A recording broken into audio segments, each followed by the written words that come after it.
aquí a mi derecha tengo a Heinrich. Yo no puedo pronunciar su apellido. Vamos, lo puedo pronunciar mal, ¿vale? Yo creo que tiene, yo se lo digo a él, tiene un desperdicio de consonantes muy grande. No. Sí, fijaros que tiene 6 seguidas entre dos hogares. Bueno, Heinrich Heinrich, el alemán, es psicólogo, es psicoterapeuta y es socio fundador de la asociación Conexus. Él realiza, y además de hace bastante tiempo, diferentes proyectos relacionados con la prevención y la atención a la violencia de género y familiar, como el programa de atención integral a la violencia adolescente, el programa de atención integral a la violencia de género, el programa para el abordaje de la violencia de género en la red de atención a la drogodependencia de Cataluña. Se dedica también a la formación de profesionales en temas de violencia de género, género y salud y psicoterapia narrativa constructivista.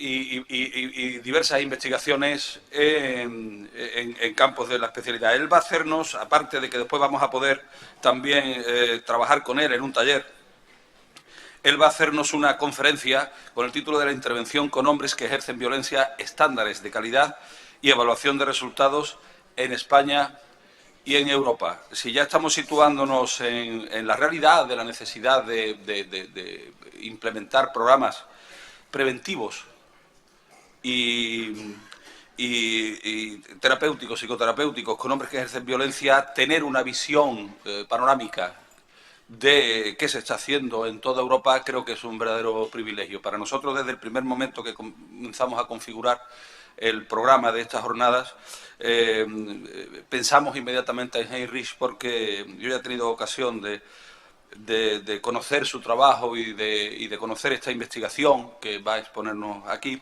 y creo que es de muy alto interés para justamente los objetivos que nos estamos marcando. Así que, Heinrich, muchas gracias por estar aquí y tienes la palabra. Hola, buenos días a todas y todos. Como siempre, muchas y pocos, aunque quizá hay más hombres de lo habitual hoy en este foro, y espero que eso sea señal de que los hombres empecemos a asumir que la violencia de género no es un problema de las mujeres, sino básicamente un problema nuestro de los hombres y un problema para las mujeres.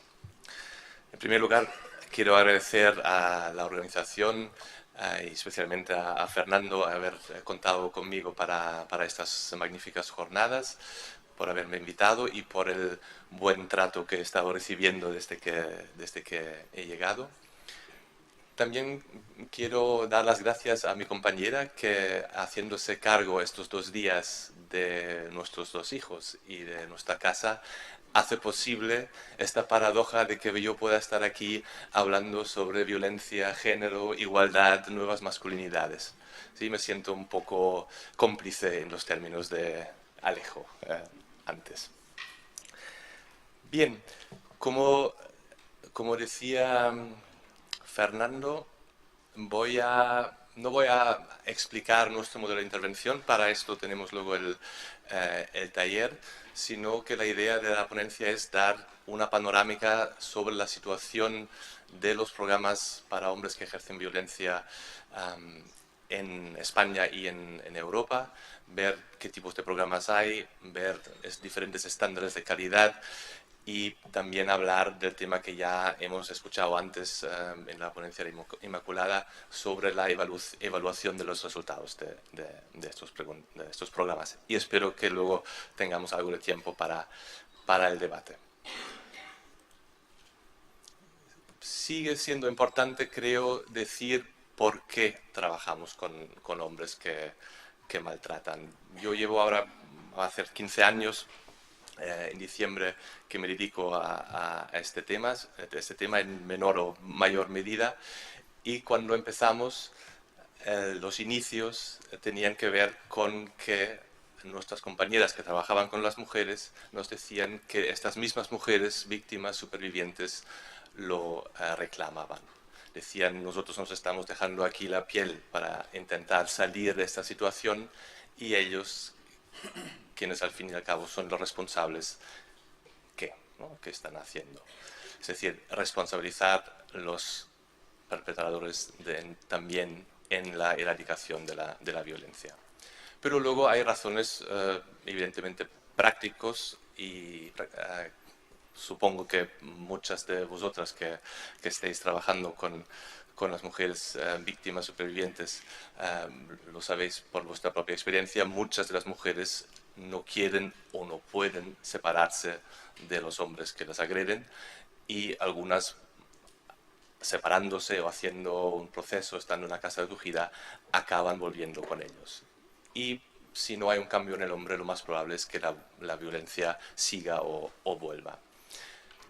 Y aún en el mejor de los casos, en que la mujer se separa, rehace su vida y no tiene ningún contacto más con este hombre, ellos a veces tienen una capacidad sorprendente de encontrar nuevas parejas, y no siempre, pero sí en algunos casos repiten los patrones violentos con nuevas parejas. Por otra parte, y este tema ya salió ayer, la importancia de trabajar con los hombres para romper la transmisión intergeneracional de la violencia. Sabemos, y ayer Beatriz nos lo explicó, que prácticamente todos los hombres, aún condenados por violencia, tienen algún tipo de contacto de régimen de visitas con sus hijos y hijas. Y trabajar con ellos es importante para que este modelo al que están expuestos y expuestas los niños y niñas vaya cambiando. Y por último, la legislación nacional e internacional nos obliga a ofrecer este tipo de programas, como veremos más adelante. Y como probablemente sepáis, tenemos un nuevo marco legal a nivel europeo desde el año pasado, el Convenio de Estambul, que precisamente en su artículo 16 hace referencia a los programas para hombres que ejercen violencia de género o doméstica, y dice que los Estados miembros están obligados a crear o apoyar programas dirigidos a enseñar a quienes ejerzan la violencia doméstica a adoptar un comportamiento no violento en las relaciones interpersonales. Lo que es más interesante e importante desde mi punto de vista es la segunda parte, en la que nos da algunas indicaciones de cómo hay que hacer este tipo de trabajo, y dice que los Estados deben velar porque la seguridad, el apoyo y los derechos humanos de las víctimas sean una prioridad en estos programas, y que se creen y apliquen en estrecha coordinación con los servicios especializados en el apoyo a las víctimas. Y esto se convierte en el principal estándar de calidad para estos programas a nivel europeo. Desgraciadamente no siempre se cumple.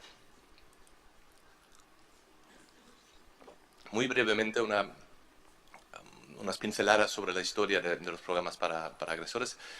Empezaron hace unos 40 años en Estados Unidos, a finales del año 70, y luego en Canadá, los programas Emerge, Raven y el Domestic Abuse Intervention Project, luego más conocido como el modelo Duluth, y que probablemente ha sido el más influente a nivel mundial.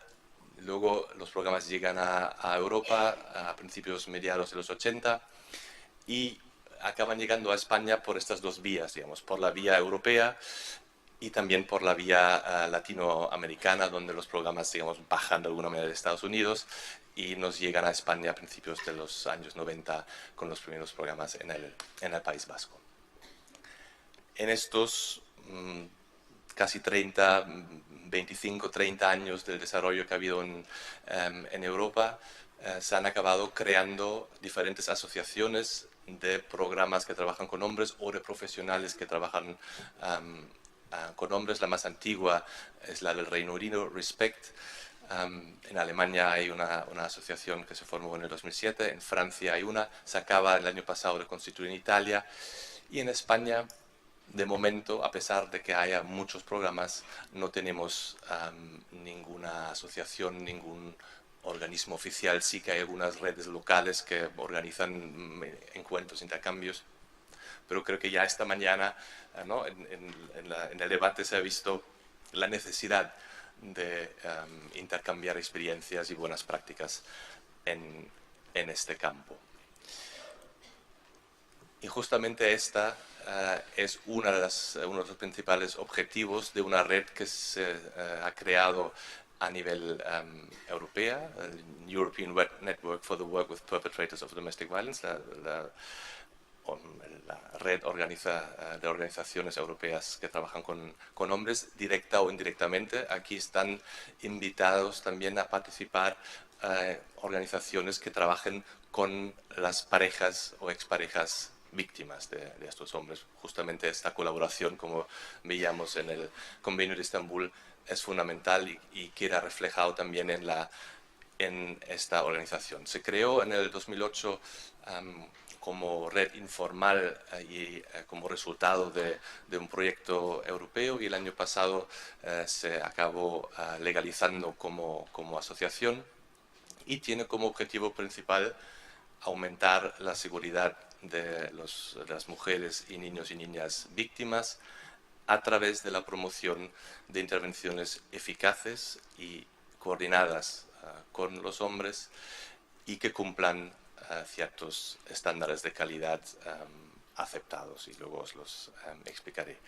Hay un apoyo por el programa Daphne europeo, ¿no?, contra la violencia hacia mujeres y niños y niñas, y de la Oak Foundation, de la Fundación Oak, que es una fundación privada que se dedica a este tipo de temas. Los principales objetivos de esta red son estas, de crear una red de contactos y de colaboración para este tipo de organizaciones que ofrezcan servicios para agresores o víctimas. También hay algunas universidades implicadas que investigan este tipo de trabajo para promover el intercambio de experiencias, de conocimiento, de buenas prácticas en la intervención con los hombres, en la documentación y en la evaluación de este tipo de trabajo. Y evidentemente con el objetivo final de mejorar la calidad de los programas, promoviendo el cumplimiento de los estándares, que incluye, y es un tema fundamental, la incorporación de la perspectiva de género. Las actividades principales que llevamos a cabo en esta red son unas jornadas anuales algo parecidas a estas, que incluyen la asamblea de la asociación. La última se hizo en octubre en Berlín, la próxima será en Polonia, probablemente en Cracovia. Se hacen visitas de intercambio, de aprendizaje, donde profesionales de unos centros van a visitar a otro centro para ver cómo trabajan y estar 2 o 3 días para este aprendizaje mutuo. Se hace formación tanto online como presencial. Hay una newsletter, estamos presentes en medios sociales, y hay una página web que creo que es interesante porque ofrece diferentes tipos de materiales, algunos incluso en castellano, en español. Y lo que, entre otras cosas, ofrece es una propuesta de unos estándares mínimos de calidad. Si hablamos de los estándares de calidad para este tipo de programas, vemos que en Estados Unidos ya hace tiempo casi todos los Estados Unidos, cada uno el suyo, tiene estándares de calidad. En el Reino Unido hay no solo estándares de calidad, sino ahora mismo ya un sistema de acreditación para los programas asociados que quieran recibir subvenciones o financiamiento público. Pasan por un proceso de acreditación que incluye auditorías en las que se comprueba a través de visionado, de sesiones, de vídeos, de documentación, si realmente el programa está cumpliendo con estos estándares. También la asociación alemana creó unos estándares en el 2007 que luego se actualizaron el año pasado. En España quizás sabéis que en el 2006 un grupo de expertos y expertas creó unos criterios de calidad cuando, a raíz de la ley integral, empezaron a salir diferentes programas para hombres. Algunos de ellos consistían básicamente en la asistencia en un foro como aquí a charlas por parte de jueces sobre temas judiciales, y quien había asistido a 5 o 10 de esas charlas pues había cumplido el programa. Esta fue un poco la causa por la que algunos expertos y expertas se juntaron para decir: esto no puede ser un programa para agresores que sirva para suspender o sustituir una pena de prisión. Luego hay algunas recomendaciones, algunos estándares del Consejo de Europa. Todos estos documentos sirvieron como base para nuestra red europea a la hora de intentar crear como un denominador común de estos diferentes estándares nacionales, y se divide en 2 apartados estos estándares de calidad propuestos por la red europea. Uno son las condiciones previas para el trabajo, y luego hay aspectos prácticos de la intervención. El primero va en línea de lo que también determina el Convenio de Estambul. El objetivo tiene que ser aumentar la seguridad de las víctimas, y eso tiene que ser la prioridad en todas las fases, en todos los momentos de la intervención. Y eso implica también el segundo punto, que es la colaboración y coordinación estrecha con los servicios para víctimas o los circuitos locales de intervención contra la violencia de género. Otra condición previa es que exista una base teórica y un concepto explícito respecto a la violencia de género y sus causas, que evidentemente incluya que la violencia es inaceptable, que los hombres que la ejercen son responsables de ella, y que haya una perspectiva de género sobre masculinidades en este concepto, y que enfoque las dimensiones relevantes para el uso de la violencia en los diferentes niveles sociocultural, relacional e individual. Si miramos los principios más importantes para la misma intervención, también derivando del eje principal, que es aumentar o contribuir a la seguridad de las víctimas, hay que haber un contacto proactivo con las parejas y un apoyo para las parejas dentro de los programas para hombres, y luego veremos por qué es tan importante este contacto con las parejas. Es la única manera en realidad en la que podamos valorar si realmente contribuimos a su seguridad o no. Debe haber un protocolo, una política de protección a la infancia en estos programas. La intervención debe partir de la creencia en la posibilidad del cambio de los hombres, debe responsabilizar, como decíamos antes, a los hombres en todo momento de la violencia que ejercen, y debe enfocar esta violencia como tema central de la intervención, así como las consecuencias. Tiene que haber una valoración sistemática del riesgo de futuros actos de violencia, y es importante que haya una calificación específica del personal, de las personas que trabajan con los hombres, una formación específica en este tipo de intervención en temas de violencia de género, en temas de género, en temas de masculinidad, y que haya supervisión, que es un tema delicado, sobre todo en épocas de vacas flacas, pero es importante que haya una supervisión continuada de los equipos que trabajan en este tipo de programa. Y luego es importante que para controlar la calidad de los programas haya una documentación y una evaluación continuada.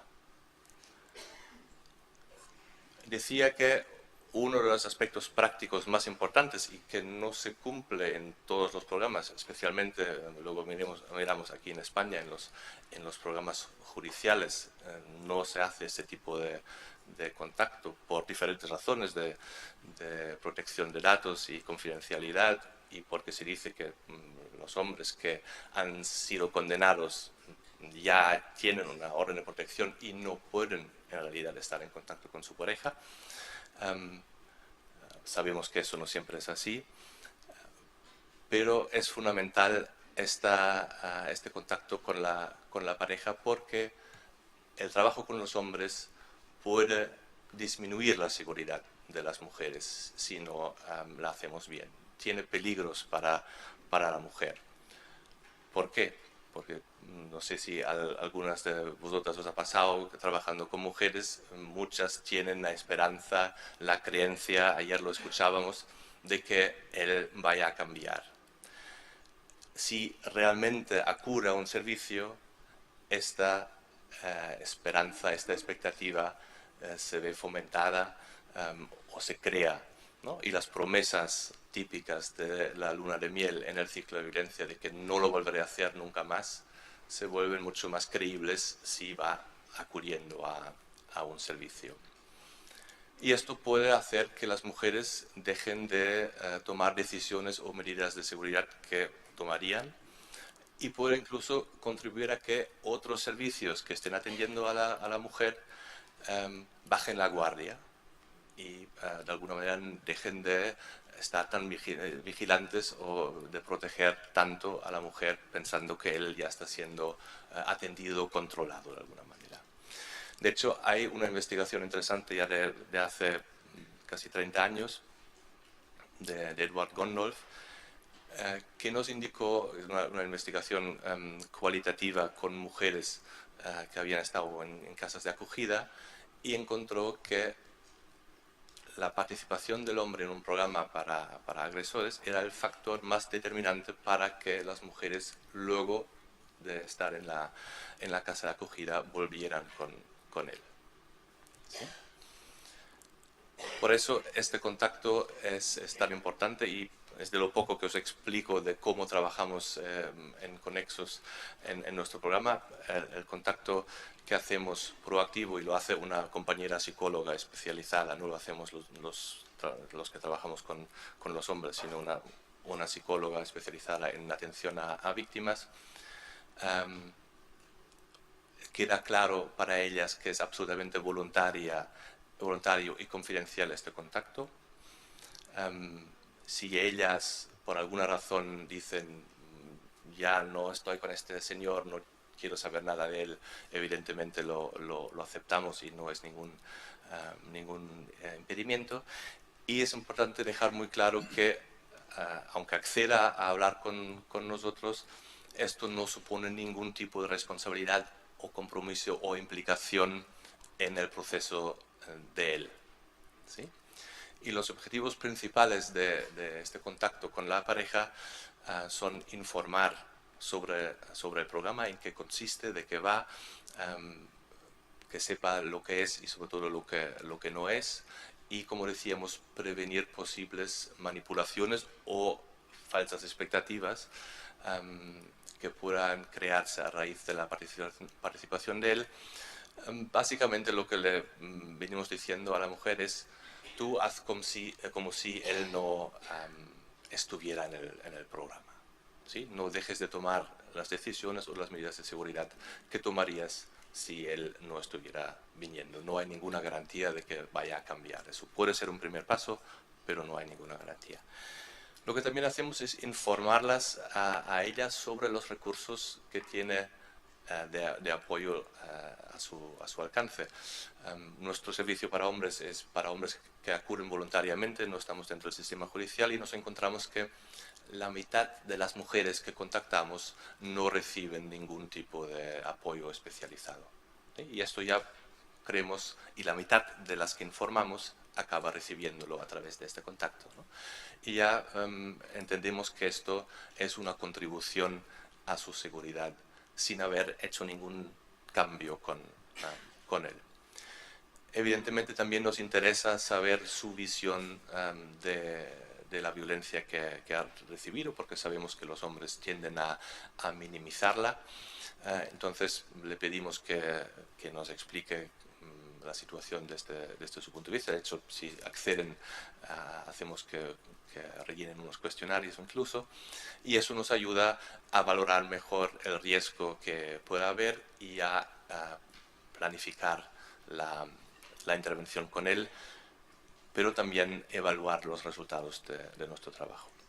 Siempre ofrecemos también que las mujeres contacten con nosotros durante el proceso y le decimos que nosotros vamos a contactar con ella en el caso de que veamos un peligro inminente o que el hombre abandona, ¿sí? Porque nos ha pasado que los hombres dejan de venir al servicio y en casa siguen diciendo que van, ¿no? Y van al bar o van a donde sea, siempre los lunes por la tarde, pero ya no van al servicio.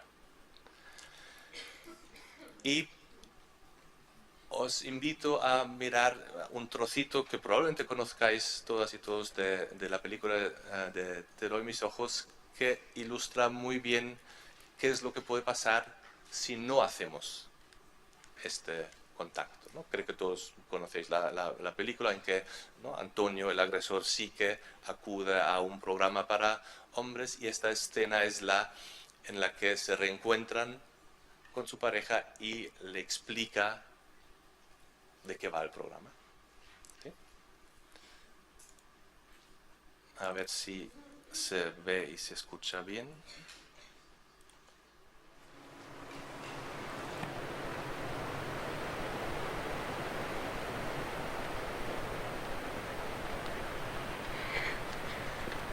A ver. ¿Te gusta? ¿Por qué tienes que ir así? ¿No te gusta? A mí me gusta lo que hay dentro. Vamos. Vamos a puente.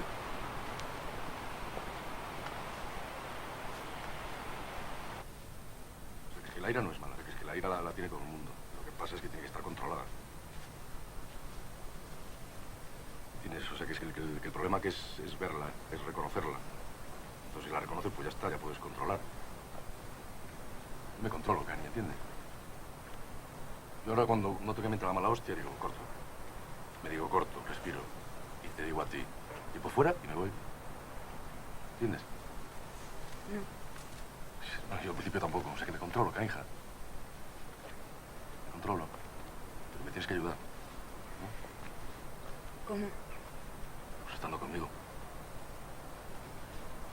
Porque si estamos juntos yo puedo con todo. Pero si no, yo no puedo hacer nada, canija. Oye, Antonio, tienes que prometerme que vas a cambiar, de verdad. Te lo juro, Cani, te lo juro. Te lo juro. Yo no quiero llegar a los 60 y verme con unos tipos esos de la terapia, jodidos y amargados y amargando la vida de sus familias. Pero mira.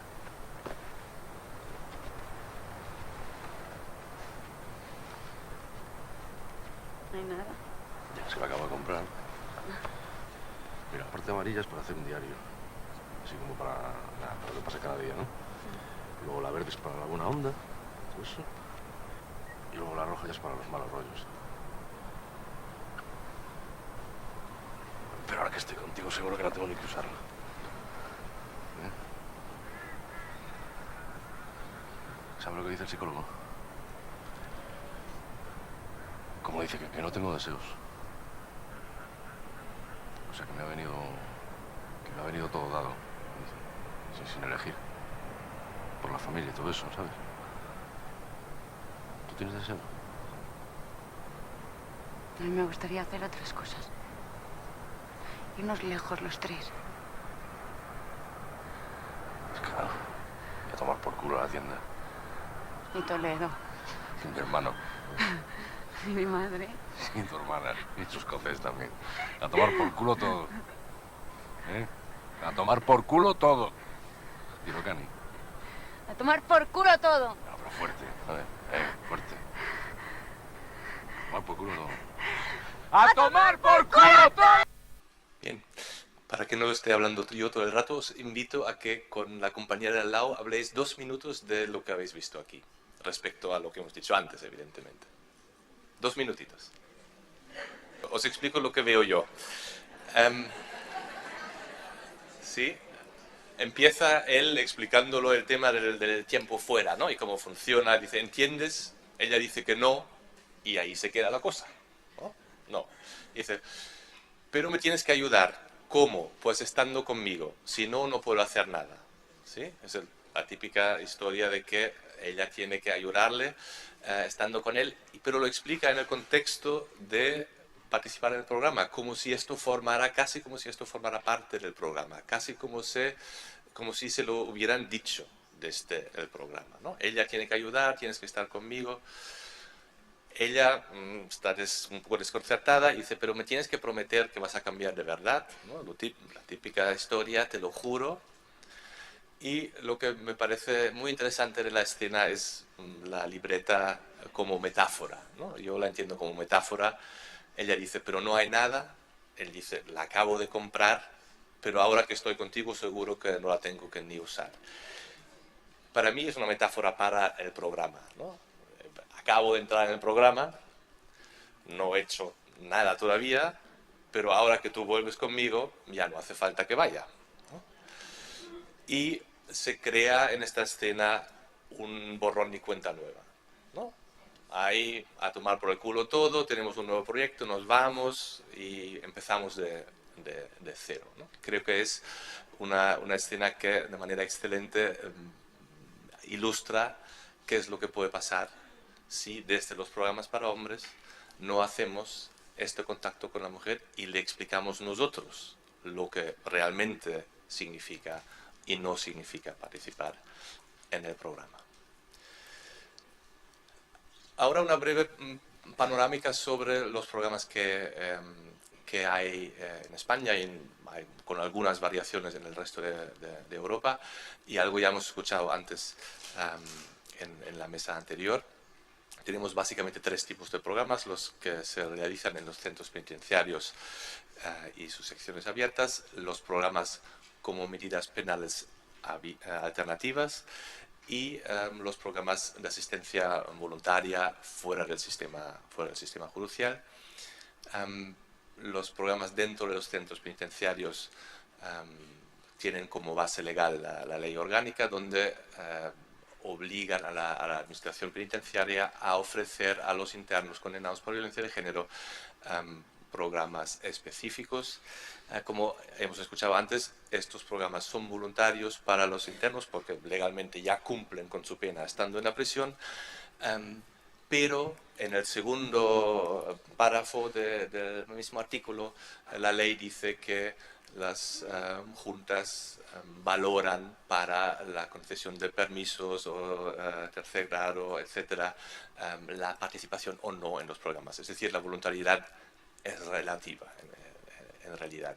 Estos programas se iban haciendo en España desde el 2002, incluso antes de la ley había unos primeros programas piloto, y desde el 2010 se realiza el PRIA, que hemos escuchado antes y que luego explicaré muy brevemente también, con cierta regularidad en 40 de las, creo que son 60 prisiones que hay en España.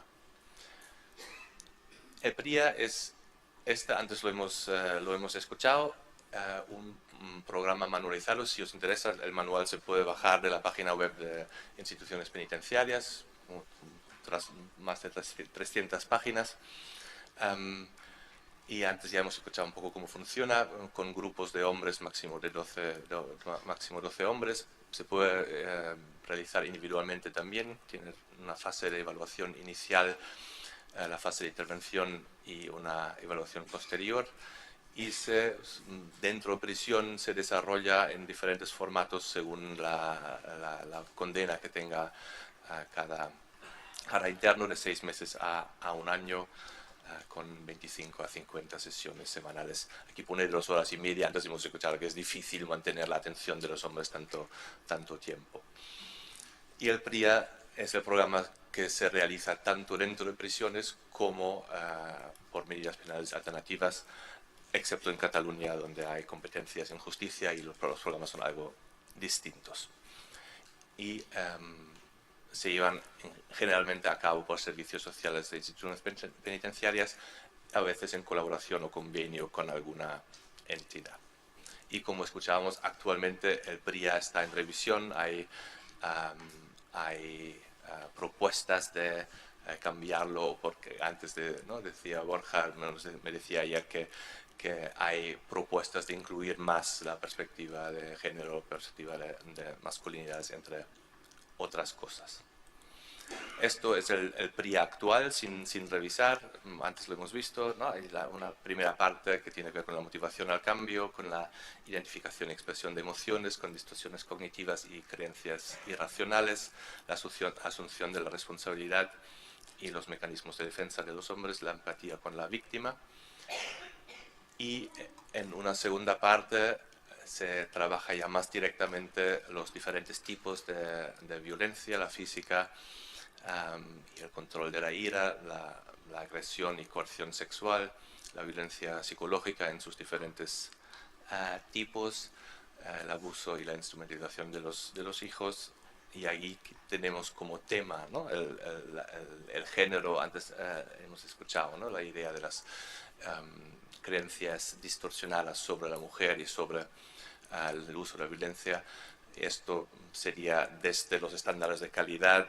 Y desde mi punto de vista, una crítica al PRIA es que el tema del género es un tema, es un contenido, no es una perspectiva transversal en todo el programa. Pero parece que esto se está revisando algo. Y luego hay un módulo de prevención de recaídas. Como medidas penales alternativas, la ley prevé que se puedan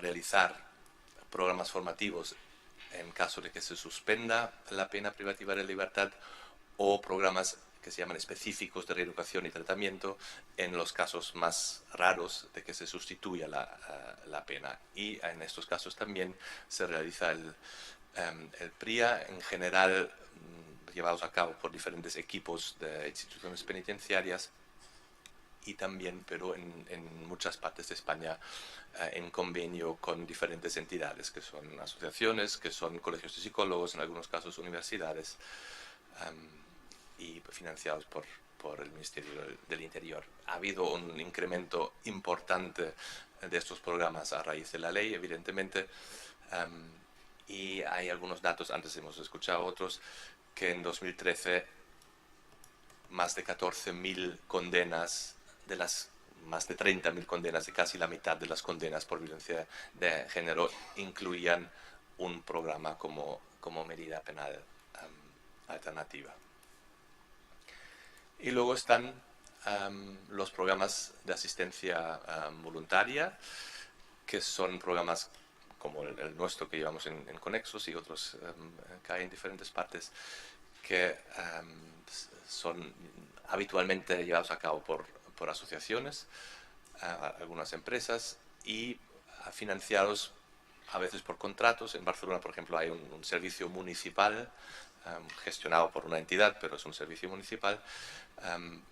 En otros sitios son subvenciones las que financian, al menos parcialmente, estos programas, y hay algunos, como escuchamos antes del Gandhi, de AIGE, que ya son los mismos hombres que tienen que costearse la participación en el servicio.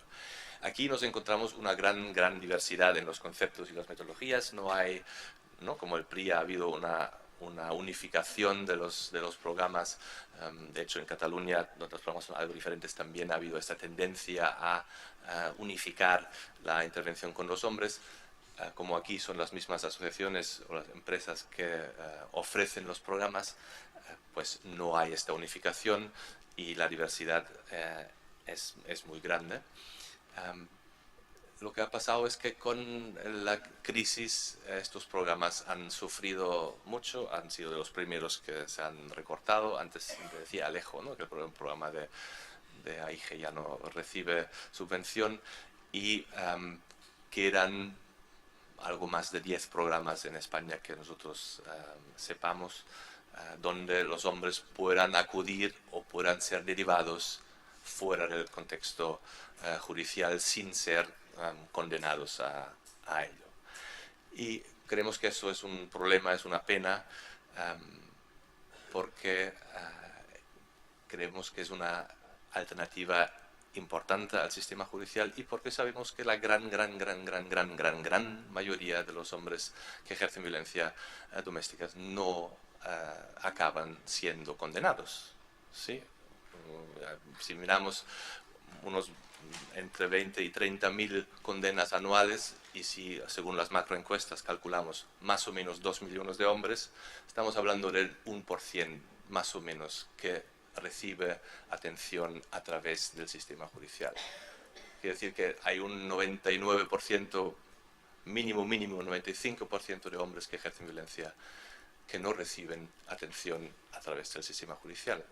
Y creemos que sería importante que al menos los que están dispuestos puedan tener esta posibilidad. Siempre pensando que la idea es, evidentemente, mejorar la seguridad de las víctimas, de las mujeres y los hijos y las hijas. Muy brevemente lo explicaré con más detalle luego en el taller. Nuestro programa de atención a hombres forma parte de un programa integral que incluye la atención a las mujeres, incluye la atención a las hijas y los hijos, siempre acompañados y acompañadas por sus madres, y como tercer pilar, digamos, de este programa hay la atención a hombres, y recibimos subvención para el trabajo con los hombres por la Generalitat de Cataluña y la Diputación de Barcelona. Aún así, la subvención es poca y los hombres tienen que hacer un copago más bien simbólico de 5 euros por visita. Bien, la gran pregunta, ¿y esto funciona? Antes hemos escuchado un estudio de evaluación. Yo os propongo una panorámica a nivel europeo también y internacional, sin poder entrar en la gran cantidad de estudios que ya existen al día de hoy. Nosotros participamos en los últimos 2 años, 2013-2014, en un proyecto europeo justamente sobre la evaluación de los programas en Europa, que tenía 4 objetivos principales. Por una parte, revisar y analizar lo que hacían los programas en su día a día, no estudios o investigaciones de evaluación, sino que lo que hacían en su día a día para evaluar los resultados, para medir los resultados de su programa. Revisar y analizar también los estudios, ahora sí, científicos de evaluación. Luego, desarrollar como una herramienta para los programas, para su día a día, de cómo evaluar el trabajo que hacen, y algunas recomendaciones al respecto, y identificar las posibilidades de crear un estudio, hacer un estudio de investigación a nivel europeo en el que comparar la eficacia de diferentes programas en diferentes países con la complejidad que eso conlleva con los diferentes contextos sociales, legales, etc. Muy brevemente os explico algunos de los resultados. La encuesta sobre lo que hacen los programas en su día a día, participaron 134 programas, 34 de ellos españoles, y más o menos la mitad eran programas del PRIA, digamos, de servicios penitenciarios, de medidas penales alternativas. Y los resultados de esta encuesta más destacados son que el 20% de los programas dice que no hacen nada para evaluar sus resultados a nivel europeo, ¿no? Estamos los españoles, ahí la media es mucho mejor. Los que sí evalúan los resultados, la mitad no utiliza instrumentos estandarizados, sino utilizan entrevistas, más bien, o algunos cuestionarios así ad hoc que ellos mismos han creado. Y la gran mayoría no recoge la información de las parejas o exparejas, sino solo de los hombres, lo que dicen los hombres, ¿no? Un poco lo que hemos escuchado antes, ¿no? Los hombres rellenan cuestionarios antes del programa, rellenan cuestionarios después del programa, y si hay una mejora, pues se considera un éxito en el trabajo.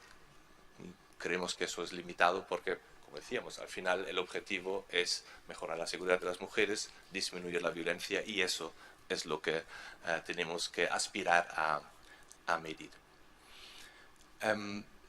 Y luego en la revisión y el análisis de los estudios de evaluación solo a nivel europeo encontramos 64 publicados, no publicados, informes de la literatura gris que se llama, y 22 eran españoles. Es decir, España era el país en el que se habían hecho más estudios de evaluación sorprendentemente, la gran mayoría en los últimos 5 años. Y ahí también se ha visto una gran variedad de diseños, metodologías, instrumentos. Es un tema muy complejo la evaluación de los resultados, que podríamos estar hablando largo y tendido. Lo que os propongo es resumir brevemente algunos de los estudios de estos que me parecen más relevantes. En España el PRIA se evaluó en el 2013 en un proyecto bastante ambicioso con una participación de 770 hombres que habían sido condenados a participar como medida alternativa en 14 diferentes centros en España. El programa ya lo hemos visto, ¿no? La evaluación previa, las 25 sesiones grupales, 2 sesiones individuales, y había una batería bastante extensa de tests pre y post intervención con un diseño parecido al que hemos visto antes, y se comparaba un grupo de tratamiento de más de 600 hombres con un grupo control, que este siempre es el problema metodológico en esas investigaciones, con qué comparamos los hombres atendidos. Una práctica habitual es los que abandonan, pero evidentemente estos grupos son, ¿no?, difícilmente comparables. Aquí se utilizó un grupo control de hombres que estaban en lista de espera, ¿eh? Y se midieron los datos de los diferentes tests antes y después de la intervención, pero también se recogieron para una submuestra los datos policiales sobre la reincidencia policial, es decir, si habían vuelto a ser denunciados estos hombres a los 12 meses de seguimiento. Los principales resultados. Hay, en la línea de lo que hemos escuchado antes, una mejora significativa comparando los resultados de los diferentes tests pre y post. No en todas, ni mucho menos. Hay muchos tests y aquí solo hay las diferencias significativas en la violencia emocional o psicológica, pero no en la violencia física ni en la violencia sexual. Y eso probablemente tiene que ver con algo que hemos visto antes también, que la base es muy baja. Los hombres reconocen al inicio muy poca violencia de una manera muy poco realista, ¿no? Probablemente a lo largo del programa, si funciona el programa, pueden ser más sinceros, y esto puede incluso hacer que los datos posteriores sean peores que los al inicio, donde hay mucha deseabilidad social, mucho discurso políticamente correcto a la hora de presentarse. Hay mejoras también en el sexismo, en la atribución de la responsabilidad y en la expresión y el control de la ira, y también en la calidad de la relación que ellos refieren con su pareja. Y hay diferencias en el post-test entre el grupo tratamiento y el grupo control en algunas de estas variables, en el sexismo, en la atribución de la responsabilidad y en la impulsividad, pero no en todas las otras. Lo que es más importante es la reincidencia, aunque no se haya recogido por parte de las parejas, pero sí con los datos policiales, ha sido de poco menos del 5% a los 12 meses, que es un dato esperanzador, pero tenemos que tener en cuenta que la reincidencia, según datos policiales, según denuncia, es mucho menor, evidentemente, que la reincidencia real. Hay algunos estudios que así nos lo indican. Hay un estudio interesante que se hizo en Escocia ya hace muchos años, donde se obtuvieron los dos datos, los datos de reincidencia policial y los datos de la reincidencia según las mujeres. Y la reincidencia policial estaba por debajo del 10% y según las mujeres por encima del 30%. ¿Sí? Es decir, evidentemente sabemos que un 20% de las mujeres solo denuncia, quiere decir que hay un 80% de la violencia que queda sin denunciar, y eso hay que tenerlo en cuenta también en estos estudios. Hay un estudio reciente que justamente hace todo lo contrario a nivel metodológico, y solo pregunta a las mujeres. Es decir, en este estudio las investigadoras feministas dijeron realmente el criterio, algunas implícitamente dicen, lo que nos digan los hombres no nos interesa. Para, ¿no?, llevarlo un poco al extremo, no es lo que dicen, pero lo que realmente nos interesa, eso sí lo dicen, es lo que dicen las mujeres. Y preguntaron a 100 mujeres que eran, ¿no?, que sus parejas o exparejas habían sido atendidos en alguno de los programas acreditados por la asociación inglesa Respect, es decir, que cumplieron unos estándares bastante estrictos, con entrevistas y medidas de diferentes cuestionarios desde el inicio del tiempo, del inicio del programa hasta un seguimiento de los 12 meses. Y lo que os enseño aquí son diferentes medidas de violencia física y sexual donde hay una reducción muy importante, no siempre al cero, no en el 100%, pero reducciones muy importantes en diferentes aspectos de la violencia física y sexual. También preguntaron a las mujeres cuán seguras se sienten, tanto antes de la intervención como después, y aquí veis los resultados. Antes de la intervención con el hombre hay más de un 30% que no se siente nada segura y casi un 40% que se siente algo segura, y estos porcentajes se reducen drásticamente a menos del 10% y un poco por encima del 10% en el post-test, y en cambio las mujeres que se sienten muy seguras pasan de menos del 10 al más del 50%. El problema en este estudio ha sido que el grupo control que estaba previsto, que eran un grupo de mujeres que habían sido atendidas en un servicio especializado sin que sus parejas habían sido atendidas en un servicio de hombres, no se pudo llevar a cabo porque la gran mayoría, con la excepción de unas pocas mujeres, no tenía ya ningún contacto con el hombre, así que era imposible medir la violencia en estos casos. Así que aquí tenemos el problema de no poder atribuir claramente estos resultados al programa porque no hay grupo control. Y luego ya uno de los estudios más importantes a nivel internacional, llevado a cabo por Edward Gondorf en 4 de los programas con quizá más entidad más establecidos en Estados Unidos, metodológicamente importante, con muchos instrumentos validados, y que se hicieron entrevistas con los hombres y con las parejas cada 3 meses durante 4 años. Es decir, hay un seguimiento muy largo, y aquí vemos los resultados de las reagresiones según las mujeres, según las parejas, a los 15 meses y a los 30 meses del seguimiento, y vemos que hay una diferencia importante entre el grupo de tratamiento y el grupo, y aquí sí tenemos este problema de los hombres que abandonaron el programa. ¿Sí? Y esto no es directamente comparable con un grupo control aleatorio. Aún así, parecen alentadores estos resultados, y lo que sobre todo es interesante en este estudio es, si miramos del seguimiento último a los 4 años para atrás, mostraron que el 90% de los hombres no había agredido a sus parejas o exparejas en este último año, digamos en el último año del seguimiento, en el 4.º año. Sí que algunos lo habían hecho al principio, ¿no?, durante el programa o al inicio, pero parece que indicarse que las regresiones se hacen más al principio y se estabilizan los efectos, ¿no? Con los 4 años hay un éxito del 90% y a los 15 meses solo del 75% más o menos. A los 4 años también 2 de cada 3 mujeres dicen estar mejor, y el 84% dicen que es muy poco probable que sean agredidas otra vez y se sienten muy seguras.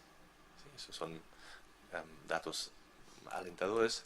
Por otra parte, hay algunos metaanálisis, ya se han hecho varios, cuyos resultados no son tan positivos. Aquí hay un metaanálisis, el primero importante que se hizo en el 2004, sobre 22 estudios internacionales con un grupo de control, y el resultado principal fue que sí que hay un efecto pequeño, estadísticamente significativo, pero no muy grande, y que supone una mejora del 5% en la tasa de reincidencia, del 35% sin tratamiento al 30% con tratamiento. Queda ahí también como resultado que el efecto en estudios experimentales es más pequeño, y en estudios cuasi experimentales con este grupo de control de los hombres que abandonan, el efecto es más grande, y que no hay diferencias significativas importantes entre diferentes tipos de programas, como el programa Duluth, que tiene un caire más feminista, y los programas cognitivos conductuales. Y otros metaanálisis recientes, como de Arias et al. Y otros, tienen resultados menos alentadores. Algunos dicen que no hay un efecto. Así que, de alguna manera, podemos concluir que hay algunos estudios bien diseñados con resultados alentadores, y otros metaanálisis que ponen en duda esta habilidad, y nos hace falta todavía más estudios de buena calidad metodológica, que es un tema complicado, porque el paradigma experimental es difícilmente aplicable a ese tipo de programas. Y ya, exacto, para ir acabando,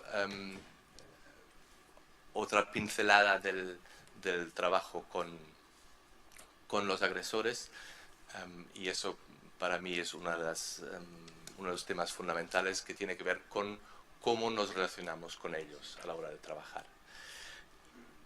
Y queda claro que, por una parte, tenemos que rechazar las acciones violentas, la violencia que ejercen, las creencias que la justifican, de manera muy clara, confrontarlo, pero por otra parte tenemos que establecer una relación terapéutica, y tenemos que aceptar a la persona y intentar comprender su experiencia y su historia para poder ayudar a cambiar.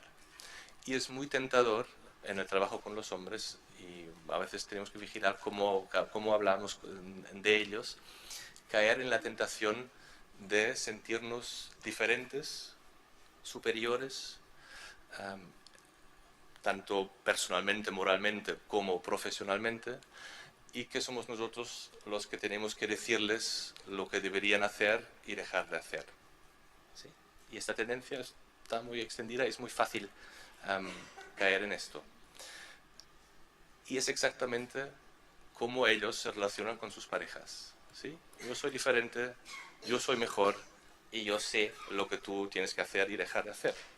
Es decir, reproducimos la misma relación basada en la diferencia en el poder, que en realidad queremos cuestionar. Y esto, para mí, es uno de los grandes retos en el trabajo con los hombres, que tenemos que constantemente estar observando y vigilando cómo nos relacionamos con ellos, para no aplicarles lo que les queremos ayudar a dejar de hacer. Y esto viene un poco a juego a algunas de las campañas institucionales dirigidas a los maltratadores. Habla de los maltratadores, y estoy de acuerdo con que es mejor hablar de los hombres que maltratan o ejercen violencia. Que, por una parte, la idea de que por fin, ¿no?, se visibilice el hombre como protagonista de la violencia, y no siempre sea la mujer o los niños, las víctimas, los que salen en las campañas, me parece excelente. Pero la tendencia a que el único mensaje sea el rechazo, y el rechazo de la persona, no es el rechazo de la violencia, es el rechazo de la persona. Saca la tarjeta roja, que el juego con el fútbol evidentemente era interesante. En Cataluña tuvimos el año pasado esta de, ¿no?, gírale la esquina, la espalda al maltratador.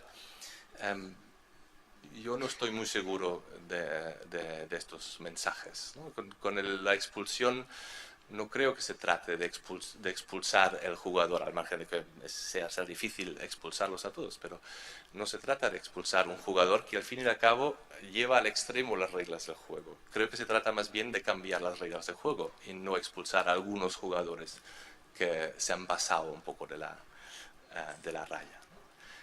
Y sería interesante pensar en cómo podemos diseñar campañas dirigidas a hombres que combinen lo que decíamos antes, el rechazo a la violencia, pero también la oferta de un posible cambio. No girarles la espalda, sino dar la cara, confrontar y ofrecer algo para que puedan iniciar un proceso de cambio. Y para acabar ya, esto me lo paso, quiero utilizar este espacio para una pequeña reivindicación, porque los hombres que ejercen violencia, muchos de ellos son padres, muchos de sus hijos e hijas son víctimas.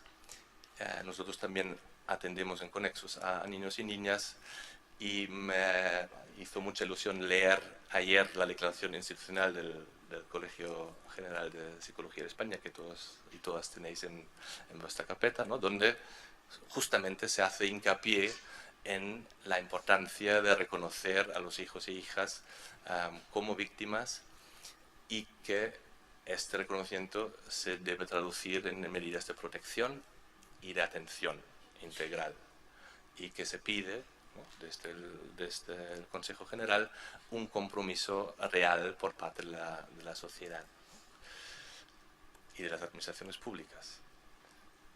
Por otra parte, y ayer lo hablamos, y en pasillos lo hemos hablado con varias personas, la realidad de algunos de los colegios de psicología, entre ellos el de Cataluña, es que comisiones deontológicas sancionan a profesionales que atienden a niños víctimas sin el consentimiento informado de sus padres, ¿no? Incluso en casos donde hay valoraciones profesionales del riesgo, se sigue priorizando la patria potestad, en Cataluña la potestad compartida, ante el derecho de los y las menores a la atención y ante el criterio profesional. Y creo que es un tema que es importante abordarlo. Necesitamos ahí una cobertura legal, necesitamos apoyo del colegio profesional, y me alegra saber que en diferentes niveles se está empezando a hablar, ¿no? Se ha creado un grupo de trabajo en Cataluña, sé que está sobre la mesa, y pues eso, os emplazo a que lo más rápido posible pueda haber soluciones en este tema. Muchas gracias.